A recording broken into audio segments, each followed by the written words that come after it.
Selamat datang di sesi 4, yaitu release dan vektor. Pada sesi sebelumnya, kita sudah belajar mengenai array. Pada topik kali ini, kita akan belajar mengenai ArrayList class. Array sering memiliki kesulitan, yaitu determining its size, atau menentukan size-nya. Dimana pada saat kita mulai, kita harus menentukan size yang dimiliki oleh array tersebut. Sayangnya, array ini sifatnya adalah fix, sehingga pada saat sudah run, dia tidak bisa dirubah kembali. Untuk itulah ArrayList datang, karena sifat dari ArrayList adalah dynamic ArrayList. Jadi, jika kita awalnya memiliki 10 elemen dan kita ingin tambahkan menjadi 20, itu tidak masalah. Dan jika ingin tambahkan lagi menjadi 1020, itu pun tidak masalah. Itulah kegunaan dari ArrayList yang sifatnya dinamik. Selain itu, beberapa metode yang diciptakan oleh Java juga memudahkan programmer untuk mengolah data dari ArrayList tersebut. Contohnya misalnya ingin menambahkan elemen dengan menggunakan metode add, mengclone data yang ada, array yang ada, ataupun mencari tahu berapa size yang number of element dalam list atau size-nya. Cara untuk membuatnya cukup mudah, yaitu dengan menggunakan sintaks ArrayList AL. Ini adalah nama variabel, ini adalah nama kelas, disertai dengan pembuatan objek. Berikut adalah contoh penerapan ArrayList dalam Java. Pertama, kita buat dulu ArrayList-nya, yaitu ArrayList nama kelas, disertai dengan tipe data dari ArrayList tersebut, yaitu di sini adalah string, nama objek, saya beri nama AL, dan new ArrayList string. Untuk menggunakan ArrayList, kita harus import java.util.arraylist. Setelah itu, kita coba cetak size-nya berapa di awal.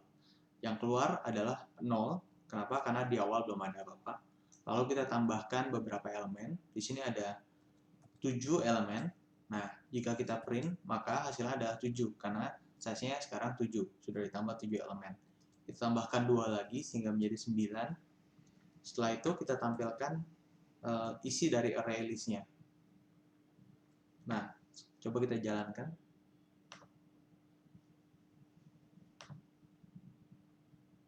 Dapat dilihat, pertama size-nya 0, lalu 7, lalu 9, karena ditambah 2. Nah, berikutnya diberikan, dicetak semua data-data yang dalam ArrayList tersebut, itu C, A2,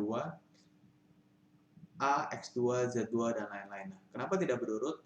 Karena pada saat kita memasukkan ArrayList, kita juga bisa memberikan urutannya. Misalnya, kita berikan di indeks, kita masukkan ke dalam indeks 1, indeks 3, dan indeks 4. Karena itu, A2 ada di indeks 1, X2 ada di indeks 3, dan Z2 ada di indeks 4. Nah, sekarang mari kita coba buang elemennya. Pertama adalah kita remove F. Bisa dilihat di sini bahwa F di elemen yang terakhir sudah hilang, tidak ada lagi. Lalu, yang terakhir, remove 2 adalah remove indeks kedua. Kita hitung 0, 1, 2, maka dari itu A sudah tidak ada di bawah. Begitulah cara penggunaan ArrayList. Sekarang mari kita belajar mengenai vektor. Vektor itu mirip sekali dengan ArrayList, bahkan bisa dibilang metodenya pun semua hampir sama. Seperti ArrayList, vektor juga size-nya growable, jadi awalnya misalnya kita cuma punya 2 dan kita mau tingkatkan menjadi 1000, itu sangat bisa sekali di vektor. Vektor akan mengoptimize storage management dengan maintaining capacity-nya. Jadi kita tidak perlu lagi untuk memikirkan capacity yang diperlukan dari sebuah data, karena akan bisa di-expand.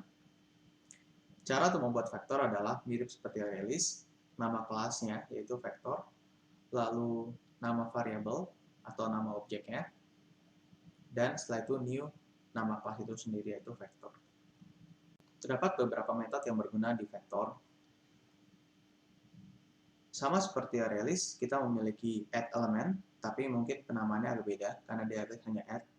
Lalu setelah itu ada insert element add, ada isEmpty, dan ada size.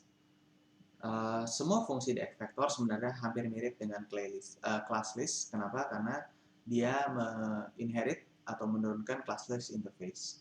Berikut adalah cara penggunaan vektor di Java. Pertama, kita membuat dulu vektornya, yaitu dengan masukkan nama vektor, lalu setelah itu nama objeknya. Jangan lupa untuk mengimport java.util.vector sebagai library untuk menggunakan vector class. Setelah itu kita print size-nya dan kita tambahkan beberapa elemen ke dalam vektor tersebut.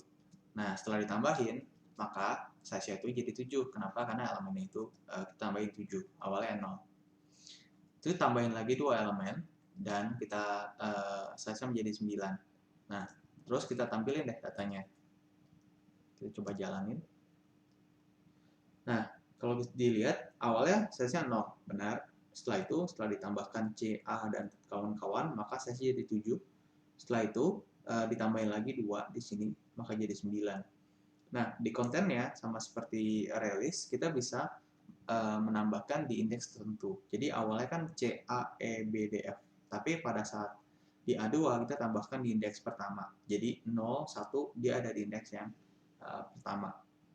Nah, lalu ditambahkan lagi indeks ketiga dan keempat. Jadi indeks ketiga yaitu di sini, dan di sini adalah X2 dan Z2. Oke, setelah berhasil menambahkan elemen, di sini kita coba remove elemen F. Bisa dilihat di sini F-nya sudah hilang di bawah. Nah, ini kita remove-nya dengan cara value, sedangkan yang bawah dengan menggunakan index position. Karena itu, indeks kedua yaitu si A sudah hilang di hasil akhir. Begitulah cara penggunaan dari vektor.